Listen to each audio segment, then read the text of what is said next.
I'm David Knowles, and this is Ukraine, the latest. Today, we discuss the latest updates from across the battlefront as Ukrainian troops advance on Lyman. We analyse the ruptured pipelines in the Baltic Sea and look at the news from Russia as the state attempts to mobilise thousands for combat. We are facing a very serious crisis in energy caused by Putin's war in Ukraine. Nobody's going to break us. We're strong. We're Ukrainians. Every weekday afternoon, we sit down with leading journalists from the Telegraph's London newsroom and our teams reporting on the ground to bring you the latest news and analysis on the war in Ukraine. It's Wednesday, the 28th of September, day 217. Today, I'm joined by Associate Editor Dominic Nichols, our Russia correspondent Natalia Vasilyeva, and our Brussels correspondent Joe Barnes. I started by asking Dom for the latest updates from Ukraine. Well, hi David, hi everybody. It's been very busy in the northeast front, so the town of Lyman is the focus for much of the battlefield action in the last 24 hours. So this is in Russian-held territory at the moment, although it is increasingly surrounded. It's quite a large town, 20,000 people before the war, and it's a route into the Donbass. It's been described as the last major defensive line before the Luhansk Oblast. So not only does it sort of allow a route into this Lysychansk, Severodonetsk area, but also once Ukraine starts carving into the Luhansk Oblast, it completely undermines, if any more undermining was required, but completely undermines Russia's claim about all these ridiculous referendums they've just held and how they control the territory and all that sort of stuff. So it is quite a large feature in its own right, and the geography around there suggests that the next line to the east that Russia would have to fall back on would be some 15 to 20 k's back. So they're holding on there. However, they are almost entirely surrounded. There is one main road out to the northeast that is still under Russian control, although that is in artillery range from Ukraine. But that seems to be it, and it's expected that Lyman will fall in the next 24 to 48 hours. There's no slash about it. Be retaken by the Ukrainian forces, and that will then force Russia, as I say, to make another. Well, they'd have to take a bold step backwards. There can be no more sort of nibbling around the edges of this. They need to move back to a more easily defended line, a more easily geographically held line. And the town of Savatove seems to be where they should be building any kind of defence in depth around. So we will obviously watch that with great interest. Now, elsewhere to the north, Kharkiv, Ukraine's second city, it was hit by missile strikes overnight. An electricity substation was hit. Power was lost to 18,000 people. No casualties reported yet. And it was suggested by Ukrainian authorities in the city that Russia had used S-300 anti-air missiles. Now, as we said before, repurposing weapons, it still works. I mean, they still go bang when they get to where they want to go. But repurposing weapons from in this case anti-air, so ground-to-air launched missiles, using them in a ground-to-ground way is not ideal, right? They're not designed for that. The targeting system's not designed for that. The whole way their flight profile they are designed to fly is not designed to be accurate. We've seen over the last months, Russia doesn't really care about whether or not it's accurate. But I think it's very interesting, as we've said before, not only is it, if they are repurposing munitions, that shows that they have almost certainly run out of other or precision-guided munitions or the correct weapon to use. But I think in this case, if this was an S-300 that was used in the ground-to-ground role, that was targeted seemingly not at any military target, but hit an electricity substation and knocked out power to thousands of people. Okay, fine. Is that the best use for your very capable anti-air defense system? So it speaks of a complete lack of control from Russia, that they're not prioritizing, they're not using their weapons correctly. I mean, what was the point of denying 18,000 people power if it means that you then can't potentially target Ukrainian air assets, jets and helicopters later on in the war? It just seems a ridiculous use of an S-300 if that's correct. Elsewhere, we'll talk about the pipeline in a minute, so I'll just take a little breather there. Well, thank you very much for that, Dom. I've got a few questions, but yes, let's move on. Dom, would you introduce this next section? So you mentioned the pipeline. This is an act of, we think, suspected sabotage in the Baltic Sea. It seems fairly extraordinary. Could you just give us a rundown of what we think has happened? Yeah, so the Nord Stream 1 and 2 pipelines. So two pipelines, Nord Stream 1 that came online in 2011, Nord Stream 2 came online last year, yet to actually start supplying gas. This is from Russia directly into Germany and then elsewhere in Europe, but primarily Germany. So the Nord Stream 1 and 2 flows through the Baltic Sea. They're not directly parallel to each other, these two pipelines, but they never waver too far away from each other. On Monday, there were three incidents alleged to be or assessed to be explosions. Christine Lebrecht, the German defence minister, saying presumed sabotage. That phrase, sabotage, has been echoed by NATO Secretary General Jens Stoltenberg and other national leaders. But we don't know yet until we've had a proper look. We don't know. However, there were three seismic events registered by various countries around Europe, and it's resulted in an enormous amount of gas, mainly methane gas, being released out of the pipe, and you can see it. There's very dramatic imagery on our website and other media organisations carrying the same imagery of this gas arriving at the surface. Now, that's what's happened. Two of the explosions happened in Sweden's exclusive economic zone. One of them happened in Denmark's. So we don't know quite what happened. There's a lot of speculation. I can go through that in a second about what may have caused this. The reasons why. Again, we are assessing. We're not entirely sure because we don't know who did it. But if it was seen as Russia, assessed as Russia trying to turn the taps off to the west, kind of energizing weaponizing the energy side of this, then why might they do that? Why can't they just turn the taps off? Well, if they turn the taps off, they would be liable for all sorts of contractual liabilities that they've already signed up to, and a lot easier to say, oh no, there's been a terrible incident here, nothing to do with us, and then not be liable and smudge the issue. But we'll come back to the possible whys and wherefores and how they might have done it just in a moment. Thanks, Dom. Joe Barnes, our Brussels correspondent, could you run us through the European reaction to what's been happening in the Baltic Sea? Sure. Hi, folks. I think the kind of immediate reaction that comes, and has literally been out the last hour or so, is the sources in Germany are suggesting that some strands of the Nord Stream 1 pipeline, which is kind of the main pipeline that carries gas from Russia into Europe under the Baltic Sea, will never be usable again. So they'll be out of action forever. So that's kind of prompted thinking of how the European Union, NATO, and kind of other European countries, because the UK are included in that, Norway are included in that, should deal with it. So starting with the European Union's response, theirs is pretty clear. They basically said, let's push harder and faster towards diversifying the supply of gas into the bloc and moving further away from Russian fossil fuels for their energy needs. So in statements, the EU has kind of vowed a robust and united response, but I got warned this morning by one of Joseph Borrell, who's the top kind of foreign diplomat in the bloc, so the EU's kind of de facto foreign minister. One of his aides kind of said, look, that's not going to be sanctions, because there's a bit of a need to calm down. But what the EU has described the incident as is a deliberate act. They didn't go as far as sabotage, but they've kind of said whatever has happened it was on purpose, it was meant to happen. NATO has assessed the damage as sabotage, but then one kind of idea that brings up is it enough to trigger the NATO's Article 5 mechanism? So Article 5 is NATO's kind of collective defence kind of policy.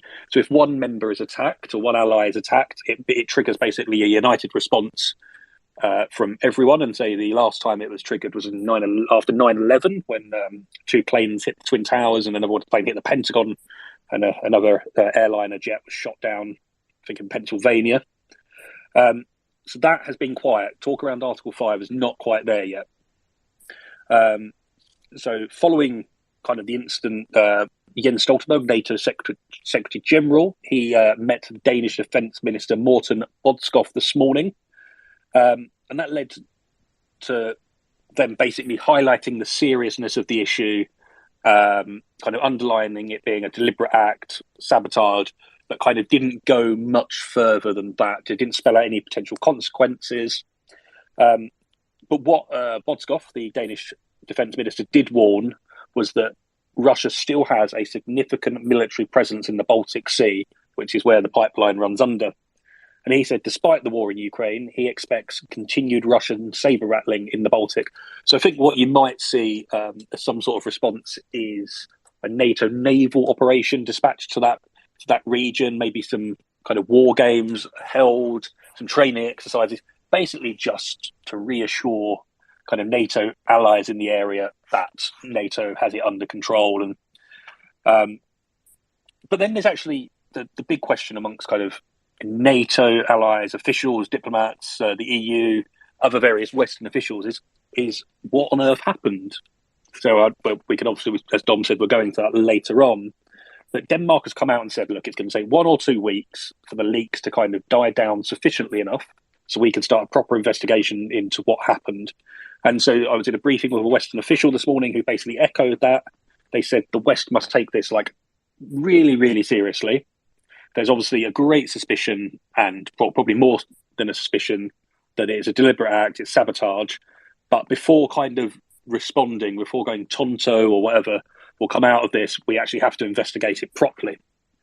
And then what it has also led to is Denmark and Norway have announced that they've ramped up security around critical infrastructure, rigs and other various buildings and constructions linked to their oil and gas industries. So Norway has since February 24th now become kind of the biggest exporter of natural gas into Europe. So that's a significant step. So they're going to obviously be slightly cautious because if it is Russia, which is suspected and most people believe, has caused this attack, or this is an attack, a bit of sabotage, that there's no reason why their infrastructure can also be targeted. Then I think we have to then look at the wider kind of implications for this. So Europe is in a pretty grave situation, as we know. It's had to pretty rapidly diversify its energy supply from Russia, and it has done fairly brilliantly. But what they have an issue with, much like in the UK and the wider energy prices, is European energy and electricity, is pegged to the wholesale price of natural gas. So as we know, gas prices have gone absolutely through the roof because of what the EU calls Vladimir Putin's kind of energy blackmail. And that has led to Slovakia's prime minister warning that his country's economy is on the brink of collapse because of soaring energy prices. Today, 15 EU nations had submitted a joint letter to the European Commission basically calling for a price cap on wholesale gas. That's not just Russian gas, that's all gas to help bring down the prices. So there's going to be wider implications to this because, again, after the leak happened, prices again jumped back up in terms of gas. So that means our electricity bills will go up. And so people are pretty nervous, but I don't think they're going to kind of jump to massive conclusions just yet. And I'll stop there. Well, thanks very much for that, Joe. Natalia Vasilyeva, our Russia correspondent, can I just bring you in quickly? Has there been any reporting of this in the Russian press? And how can you gauge the Russian reaction to this? Sure. That's actually quite interesting. It's a good question because for years, Nord Stream has been a flagship pipeline project for Russia.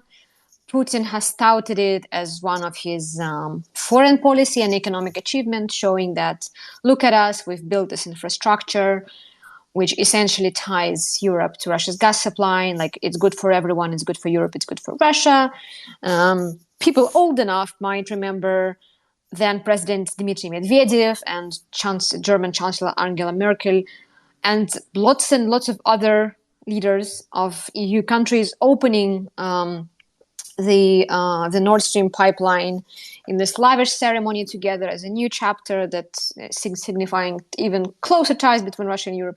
So obviously that's quite a landmark event, the explosion that happened, and the circumstances are quite extraordinary. And that's why it's been really interesting to see how state media has been covering it. And the answer is it hasn't really been covering it at all. The Kremlin spokesman has been asked about this explosion. He tried to be very cautious. He says that it might be sabotage, but he wouldn't speculate. Other than that, if you look at state TV or some of Russia's popular tabloids and state-controlled or pro-Kremlin newspapers, there really was nothing. It's just like yesterday was literally very short, concise stories about what's happening, but like there's not much discussion of the implication, like what it means also for the standing Russia's energy supplier for Europe. Thanks, Natalia. Well, let's get into what we think might have happened. Dom, you said you'd be able to sort of share some of your conspiracy theories about how this might have occurred, and you've written a big long thing for the paper as well, which is online. I'd recommend everybody go read it.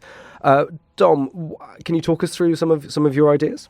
Yeah, sure. And the first thing I'll say is that when I told you there were conspiracy theories, I mean, that was a bit tongue-in-cheek. I mean, they are not. This is informed journalism.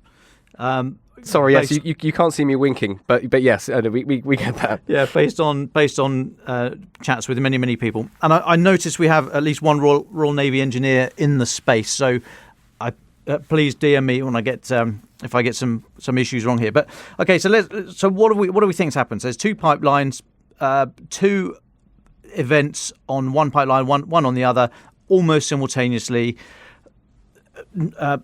Subsea acoustic sensors picked up events, so they've gone pop somehow.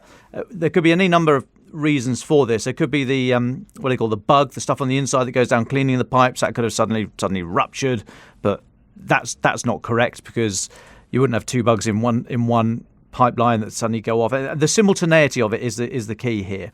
It was suggested it might have been a dragged anchor, but no, it wouldn't have been a dragged anchor from a surface vessel that's let's say dragging its anchor because it's gone bang in three places at the same time. It's a very busy shipping channel, so you're not going to have a vessel at anchor unless it's gone miles, and we know that didn't happen.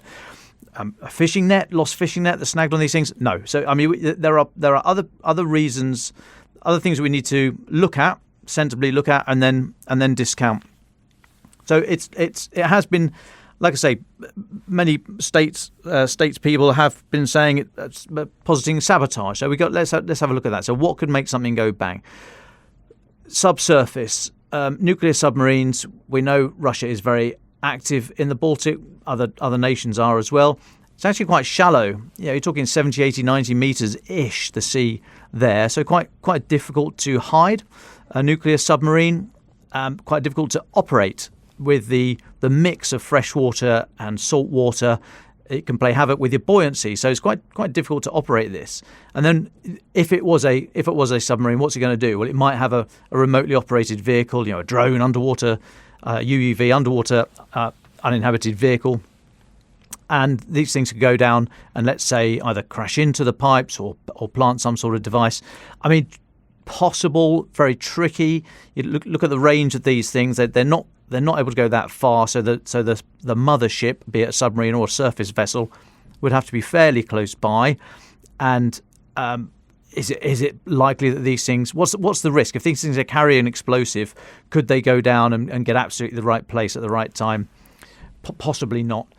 Divers, divers could operate at that depth. It's right on the edge, I'm told, right on the edge of what the human beings could sensibly operate at. They could carry an explosive device and put it on there, but again, you've got to have some sort of mothership, either a submarine or a surface vessel that undoubtedly would be seen. Or we can all go back and have a look at the ship tracking websites and so on and so forth. So unlikely to be divers.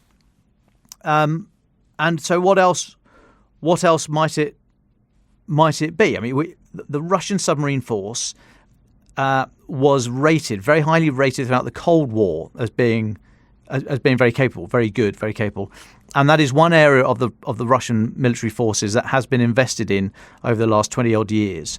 So So they were good in the Cold War, took a bit of a dip through the 90s, but probably had some residual knowledge there and have been invested in since. So they're reckoned to be quite a good part of the service. And this is one of the reasons why Britain's Defence Secretary Ben Wallace announced a couple of weeks ago, when I was with him up in Barrow looking at the new submarines, and he's announced that he wants wants the Royal Navy, or the Ministry of Defence, led by the Royal Navy obviously, to do a review of the surface to subsurface mix, looking to the future. Is Britain in the right place? Should we be focusing more subsurface, etc., etc.?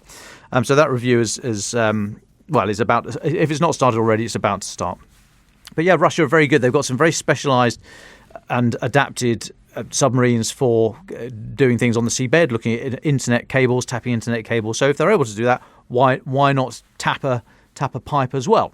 And these pipes, they're not armoured. They're metal. They're a few centimetres thick, but they're not designed to put up with explosions. They're designed to put up with very extreme physical stresses of being under the water. But they're not armoured in any way. So you wouldn't need a huge explosive charge to make a hole in them. You also wouldn't need that explosive charge to be directly on top of or immediately next to the pipe. Because of the pressure of water, the way that a blast works at depth, for the same amount of charge, you'll get a bigger effect under the water than you will have on land, on the beach. So you don't need a massive weapon, and it doesn't need to be directly on top of the pipe to cause some damage like this. So let's have a look at modern sea mines. They come in all sorts of shapes, sizes, and flavours, but some sea mines are designed to be dropped in an area of strategic value, and then sit there for weeks, months, possibly years at a time, listening for the acoustic signature of pre-programmed targets. So you might have a mine that sits on the seabed somewhere, listening, knowing what the sound of a Type 45, British Royal Navy Type 45 destroyer might sound like. So a propeller with however many blades on it, going overhead. It might know that that's what a Type 45 is.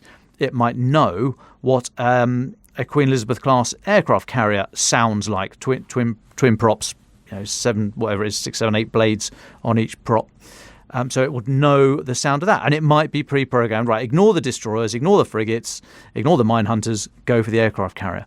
So possibly these devices on these pipelines, they may have been laid weeks ago, months ago, while we were looking elsewhere. We might have been looking at the atrocities being uncovered in Bucha. The world might have had its attention diverted looking at the Zaporizhzhia nuclear power plant. We might have been during the Winter Olympics in China. We might all have been looking elsewhere when these things were plopped down there by a submarine, possibly, as we suggested. Bit tricky to operate subs there, unseen.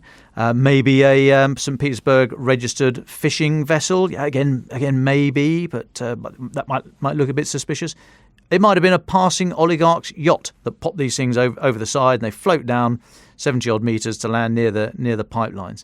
And then they might have been listening for either the correct acoustic signature of a quote unquote friendly vessel going over the top, but sufficiently far away that not to be affected by the blast, or maybe the signal transmitted by a device chucked out by an aircraft a couple of days ago. I don't know. What I'm saying is that these things might have been just waiting for the correct stimulus to then detonate. So this is speculation, however, informed by various people I've spoken to in the last day or so, and I'm fairly confident that many navies are aware of the threat to undersea cables and undersea infrastructure, and therefore regularly go and check when they've seen any Russian naval activity, or just routinely go and check and make sure there's been no new barnacles attached to anything of value. And I wonder, and I speculate in the piece. This is from the minor marge. This is my speculation. I wonder if this was an attack, and if we're saying Russia's likely behind some kind of attack, if this is what happened, whether or not they picked this location because it splits between the Swedish and Danish economic zones, but that's sort of just working on the fault line there, and who's checking the pipelines if these pipes are there and are part of your critical national infrastructure, they should be checked. They should have devices, vessels going up and down, making sure there is not anything attached. So I wonder if actually that has not been happening, or if it missed something, or quite whether there's been a bit of oversight here, something's been overlooked here.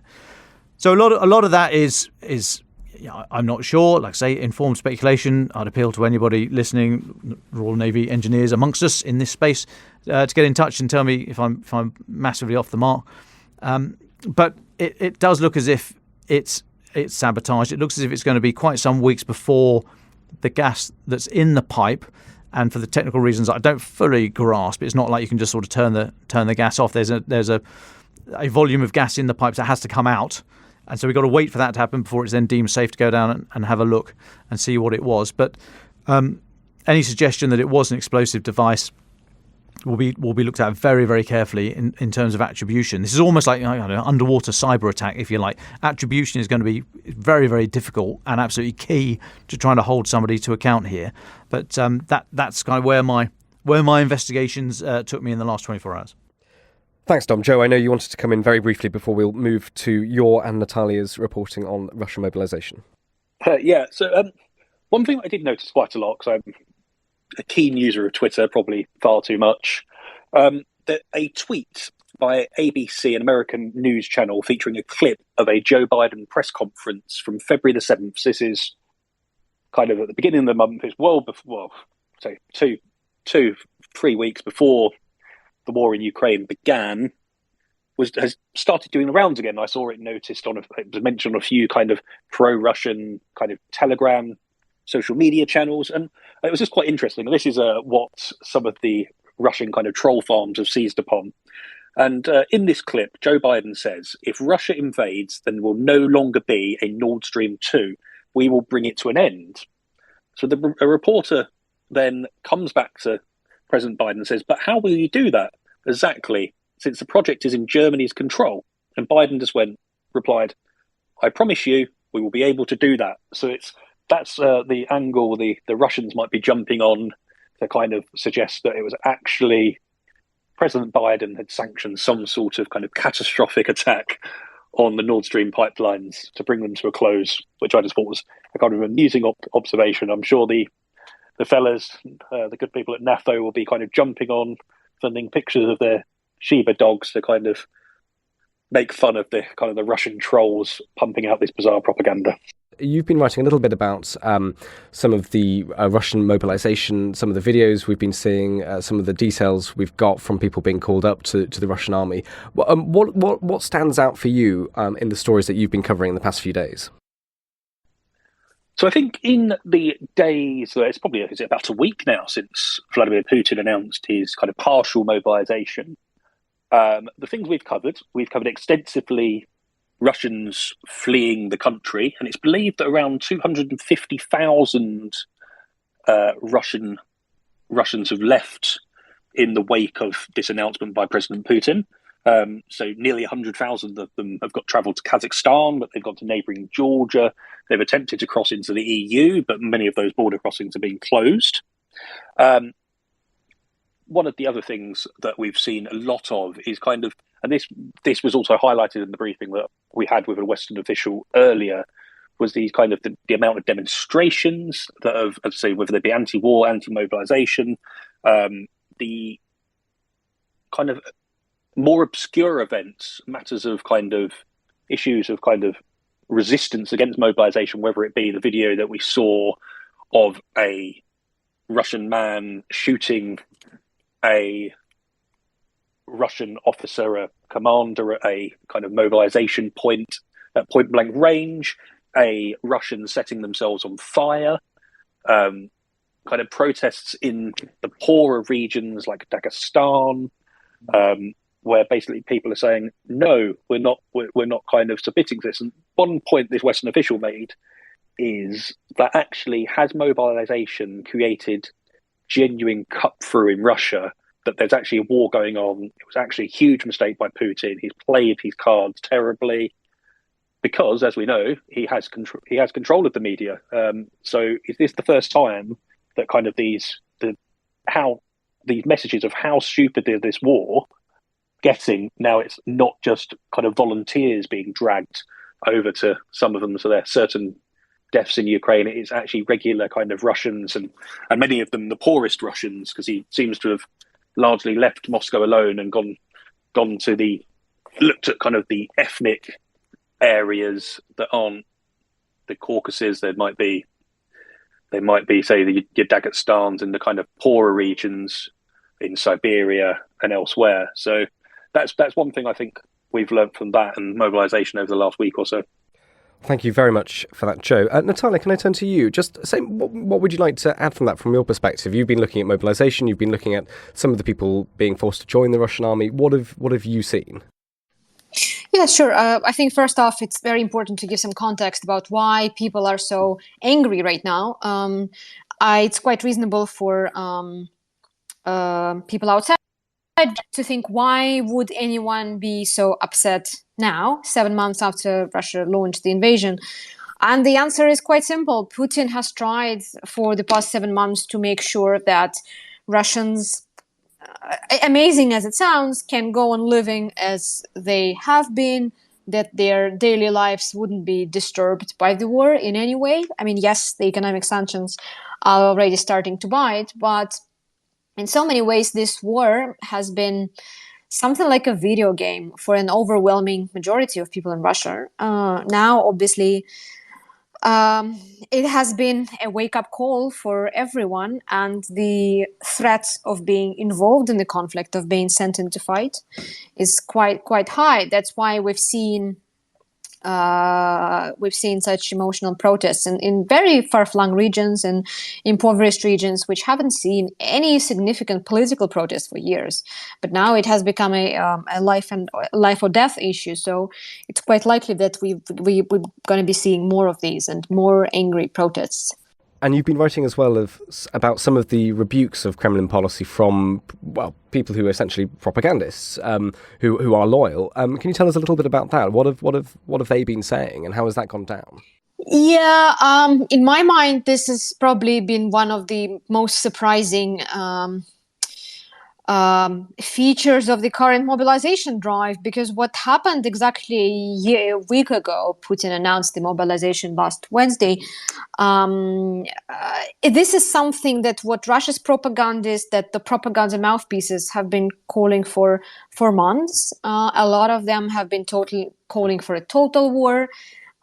Increasingly, they were saying that Russia is at war with NATO, that Russian society should lean in and try and stop pretending that this war doesn't concern them.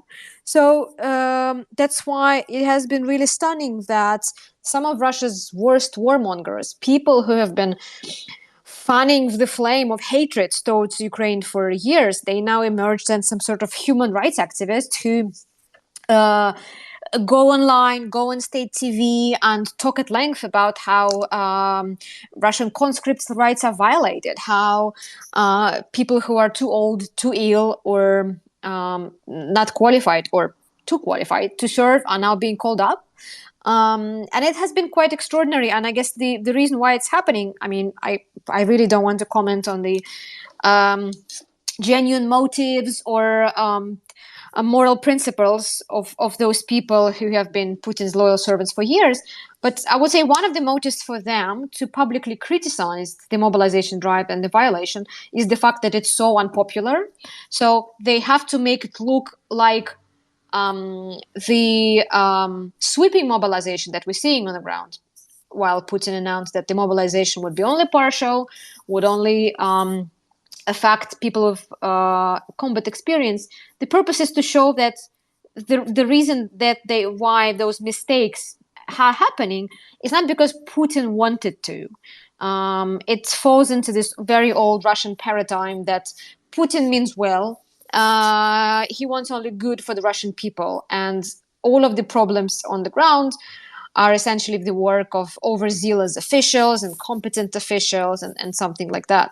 So it's quite extraordinary, because now we're like in the seventh day of the mobilization, and everywhere you go on Twitter and Telegram channels of Russia's worst warmongers, they keep publishing those stories of I don't know, blind men or famous surgeons who've been called up. And the very people who have been called for a war for years are now saying that, no, those people shouldn't be drafted. I'm sure there are other people with war experience to do that. So that has been quite extraordinary. But also, I think it's important to say that they're not calling for a truce. They're not calling for peace. They're not walking back on their criticism and vilifications of Ukraine as a Nazi state, as they put it. All they're saying is that they obviously see how unpopular the mobilization drive is, and they're trying to sort of smooth things over and cut some corners so that people wouldn't be as enraged as they appear to be now. You've written a story published yesterday, and it's absolutely awful to read. But could you tell us what happened to Artyom Kamardin? I mean, this is a story which is sort of linked to the mobilization drive, but it also shows how little room there is for protest in Russia. There was a group of activists who held a poetry reading over the weekend on a central Moscow square by the monument of famous Russian poet Vladimir Mayakovsky. And in the poetry, in the poems that they read and that was broadcast on YouTube, they mocked Russia's separatist and puppet governments in eastern Ukraine. And 2 days later, the house of one of the activists was raided. They were beaten up, and one of the activists was raped by the police. All of that has been recorded by doctors. And he's now in custody, and he's been slapped with charges of inciting hatred toward Ukrainian separatists. Again, it just goes to show how impossible it is to protest in Russia, even if you're just the very act of questioning any reasoning behind the annexation. The consequences can be very dire. Thanks, Natalia. One question from me before, and I'm sure Dom and Joe might have questions as well. For people outside Russia looking at these scenes of protests against mobilisation, of serious unrest, especially in Dagestan and Buryatia, there's been some thought that this could potentially spell the end of the Federation, that this might be evidence that the Russian Federation could be cracking up. Do you think it's far too soon to say that, or do you see some evidence of that yourself? What's your take on the people who might make that argument? I do think it's too early to say, because things like that don't happen overnight. They don't happen over the course of days or weeks. When Putin announced the mobilization, it was such a shell shock for a lot of people. Which can explain why thousands and thousands of people from far-flung places like Buryatia did go to their military enlistment offices and are now essentially on the way to Ukraine. This shock, I think it's going to take a while before people are able to deal with the shock. Some people are dealing with it by protesting. Those protests are extraordinary, but they're not massive at this point. Obviously, the fear of some security services is still very high. So I think it's too early to speak about that. To speak about Russian regions trying to split off from the rest of the country. What we have seen so far, we have seen that there are signs that mobilization targets that the defense ministry could decide that they don't want to antagonize the region. They can say, okay, we've filled in the quota for now, and we're going to stop calling up people. That's something that we already saw in one Russian region in Belgrade on the border with Ukraine, and I think it's quite possible we're going to be seeing it in other places like in Dagestan, which saw some of the most violent and emotional protests against the mobilization. Thanks so much, Natalia. Dom, I think you've got a question. Yes. Hi, Natalia. Great to hear from you again. I have a question about protests and if we can pass the issue of who these people are and what is important to the Kremlin. So to my basic understanding, we can think about protesters in terms of their number, their location, their social position, how valued they are to the Kremlin, their ethnic heritage and so on and so forth. What is important to Putin here? Who would he take account of? Is it just as simple as once there are X number of thousand protesters, he gets really worried, or are there certain other groups of people who have more capital, if you like, more protest capital, if there is such a thing? What's he going to take notice of? That's a great question, Dom. I would actually say that the people who've been protesting this week, they are definitely not the people we saw on squares and streets in Russia in the past 2 decades who were rallying for free elections, liberal values, something like that. I recently spoke to a man who was waiting to flee for Turkey, and he already left. And when I asked him about a potential for protests in Russia, and we spoke just before he left, he told me something that really resonated with me and brought what I've heard a lot. He said those who have been protesting in Russia for years, they other or which is again what we've been seeing in terms of political activists, political leaders. Also, Russia's middle class, Russia's upper middle class, who have been the core of anti-Putin opposition for years. They have, as they say, voted with their own feet in the past 6 months. That people have been moving.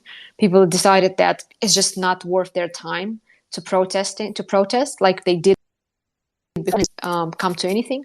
So the people that we saw on the streets in Yakutia or in Dagestan over the weekend and earlier this week, this is the Putin electorate. That's why those protests are so stunning and potentially dangerous for the Kremlin, because if it wasn't for the mobilization, those people wouldn't be in the streets. They were not in the streets when Putin decided to changed the constitution 2 years ago and let himself to stay in power for essentially as long as he likes.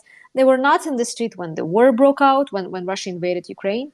So that makes it potentially dangerous. That's why I think it's fair to say that the mobilization is a real gamble for people, for Putin, because it alienates his core supporters, who maybe they were not fervent Putin supporters who would rally for him in the streets every day, but their tacit support has allowed him to stay in power and allowed him to feel that if he's not loved, but people tolerate him. So that's why those protests are so stunning. That's what I would say. Thanks, Natalia. Joe, I think you've got a question. Yeah, thanks, Natalia. So you kind of broached on it about kind of the middle class of Russia voting with their feet. So I was just kind of wondering, since the war, so I know you've left and hundreds of thousands of other Russians have left, what kind of Russian is actually left in Russia? Because I think that there was a stunning figure that I heard recently. It's only about 30% of Russians had an international passport. So has this affected industry? Has it affected kind of different cultural scenes? Are there kind of less kind of poetry classes and kind of movements that you would associate with kind of the middle and maybe liberal classes? So what does kind of Russia look like at the moment from what you can gather from the outside and speak to your friends and family, etc.? Because it seems to me a lot of people have gone who would kind of participate in these kind of movements, as you say. So now how are you going to build an effective opposition to the war, if there is to be one, without kind of these people in the country? Well, first off, how do you build an effective opposition? I would say there is no way to build it right now. If you talk about the core of the opposition that we've had for the past 10 years, in terms of how different it looks now, from what I can gather from people I know who left and who have been leaving, it has affected some industries disproportionately compared to others. If you talk about the art scene, if you talk about music, imagine orchestra musicians leaving, or art curators, artists, people who would be working in international companies which have now withdrawn from Russia. So far, the impact hasn't been catastrophic. I think the consequences, we were thinking that those consequences would be more pronounced now, when summer is over and people sort of coming back to Russia from vacations, or looking around and seeing that their favorite theater company shut down or their English teacher left. Obviously, what we're seeing now, it's going to have a more immediate impact because, I've heard of stories when entire companies like tech startup and things like that, they would evacuate. They would like charter a plane to evacuate their staff because they cannot afford to lose the entire company or like even some of the employees to a war. So I would say that, I mean, yes, those changes were tangible, but obviously the face of Russia is changing very rapidly right now. And if all of those people who headed to the border, if they're going to stay away for at least a while, then yeah, those changes would be really pronounced, and definitely, the country and Moscow especially will look very, very, very, very different. And I realise we are starting to come to the end of our time today. Thank you very much, Natalia, for answering all of our questions. Dom, do you just have one more brief question for Natalia, if that's all right? Yeah, if I may, just quickie. Natalia, looking over the last 20-odd years of Putin either in power or pulling Medvedev's strings when he briefly became, whatever it was, Prime Minister, I mean, what protest has got closest to him, and what happened to that, or to those people? How did they self-organise? How were they destroyed afterwards? What would your view be there? Mm-hmm. Well, I think it's a good question, and it brings us back to Ukraine, because Russia's biggest opposition movement in the past 20 years was the 2011-2012 protests over a rigged parliamentary elections, and that we saw massive rallies throughout Russia, massive rallies in Moscow.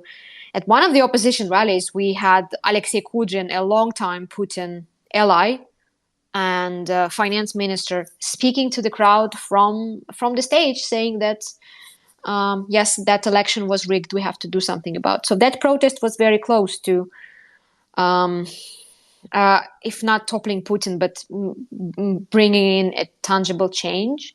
But it also happened around the time of a fairly stable economic growth, a time when they were political prisoners, but they were far and few. When it didn't succeed, when police came in to break up a rally in May 2012 and ended up jailing 10 people from it, by that time, people's attention went elsewhere. Putin returned to power. There were some cosmetic changes to Russian election law that some of the protesters took at face value, and just a year and a half later, Russia annexed Crimea, which gave a boost to a lot of Russians, including people who were on the streets back then protesting against the rigged elections. So at that time, Putin was able to distract protesters with that. And again, but also it happened at the time when the economy was doing incredibly well, and there were no sanctions. There was nothing to constrain the Russian economy. And we're obviously in a very different place right now, when pretty much every Russian man faces a physical danger, and they face a danger to their life. So that really makes it very different from 10 years ago. Well, thank you, Joe, Dom, and Natalia, for all of your questions, and thank you, Natalia, for answering all of our questions. We're coming to the end of our time together. Joe, I know you have to jump off a bit sooner, so I'd like to ask Dom one more question. But first, Joe, is there anything you'd like to update us on, or can we get your final thoughts? What are you going to be thinking about over the next few days? The thing that I would kind of like to reflect on to finish up is we got the results of the using kind of inverted kind of bunny ear commas, which for those that can't see me, of the referendums in the occupied territories. They all voted apparently around 98% to leave Ukraine and join the Russian Federation. So I think in the next few days, there's been a couple of different suggestions of when Putin might move. The British intelligence update yesterday suggested it would be on the 30th, so that's Friday. And then some others have suggested it will be kind of in the build-up to what will be Putin's, I believe, 70th birthday, which is just in a couple of days after the end of the month. So I think that's what we're looking out for, is the moment that Vladimir Putin stands up and basically invites these kind of sham referendums to be turned into reality and let kind of Russia take these territories in. And then that's really important, is how the West will respond to that. will we see further? Well, we've already seen further sanctions from the UK. We're waiting an EU package. Will the Americans, will they potentially give more weapons? Will the UK, will the European Union give more weapons? We're really looking at how will they respond, the West respond to this, because basically Vladimir Putin wants to kind of give the guys that an attack on these territories will be an attack on Russia, attack on Moscow. So will the West kind of heed to his warnings, or will they ignore them and carry on pumping in support for Ukraine as they have done since kind of before the invasion? Thank you. Thank you very much, Joe. Thank you very much for your time today, and have a good afternoon. Dom, yes, quickly. So a while ago, when we were first starting to report on the Ukrainian counterattack, we saw Russian lines crumble in the east. We saw them being pushed back. The Ukrainians recapture thousands of square kilometres. One point you made was that over the next few months, whether the Ukrainians will be able to push on, continue the momentum, keep on pushing the Russians back, will really depend on if they have a mobile reserve, if they have enough troops. If they have enough troops sort of in the back pocket that they can bring up and to continue pushing. Does the continuing fighting around Lyman, does the fact that we might, as you said earlier, we might see Lyman fall very, very soon or be liberated very, very soon, does that suggest actually that they do? Yeah, good one. Right. So I'm pausing because we don't know how badly worn down Ukraine was in its push 2 weeks ago through from Kharkiv. So you have a reserve. At every level, you should have a reserve of commensurate size. So if you're a company, you should have a section or maybe even a platoon in reserve. If you're a battalion, you should have a company. If you're a brigade, you should have a battalion. Blah blah blah. So you should always have some measure of reserve, because you need a reserve. You have a reserve, and you throw it in. You employ your reserve at the moment of greatest peril or opportunity. So it's just when it's all about to go bendy, you call on your reserve to steady the ship, or when you're working through and it's going arguably better than you'd expected, and you need to keep that momentum going, you'd call your reserve up then. And the reason you hold it until those moments is because once it's gone, it's gone. And if the enemy then shocks you, as they get a vote as well, then you've got nothing else to rely on. So I'm loath to say that what we are witnessing now is Ukraine using its reserve from 2 weeks ago, partly because of the passage of time, partly because the battlefield there has calcified to a certain degree. I think what we're seeing here is not quite the artillery tit for tat that we've witnessed in the Donbass over the last few months. This is hard fighting, hard infantry, tank, close support, close in fighting, and I think it's the relative strengths are in Ukraine's favour. So I don't think a reserve has been committed here, because it's not racing away. As in, I would be surprised if they would use a reserve now, because what's to stop Russia sort of pushing back somewhere else and then Ukraine having no answer for it? So I think on a sort of step back a bit in a sort of core level, so above division, well above brigade, so in a sort of talking 10,000 troops ish, and that sort of size. I don't think the reserve for that kind of force, which might be 1,000, 2,000 people strong, I don't think that's being committed here. I think this is, dare I say it, sort of quote unquote, or to use Joe's bunny ear commas. I think I've got some of their early albums actually, bunny ear commas. But to quote unquote, the pushback there is normal military stuff. It's normal war. There's not a moment of extreme peril for Ukraine. This is extreme peril or opportunity. As good as Lyman would be, that is not enough to absolutely throw everything you've got and leave yourself vulnerable.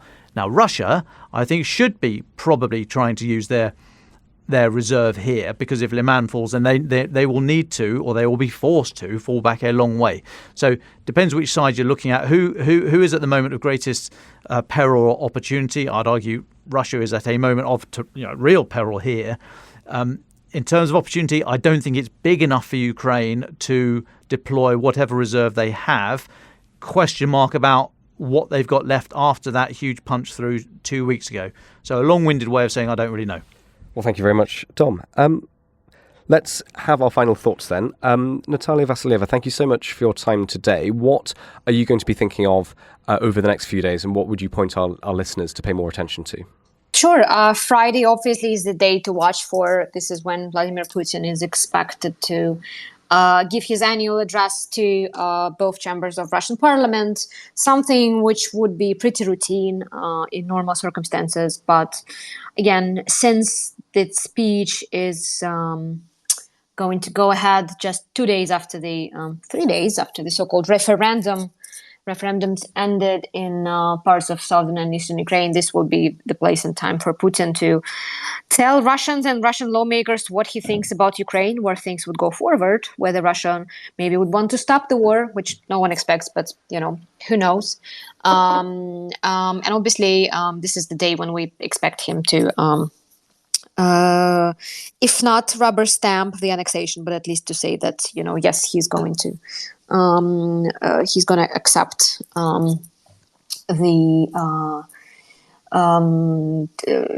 he's going to accept the vote, as separatists in those regions call it, and the vote results, and he will be looking to annex those parts of Ukraine to be part of Russia.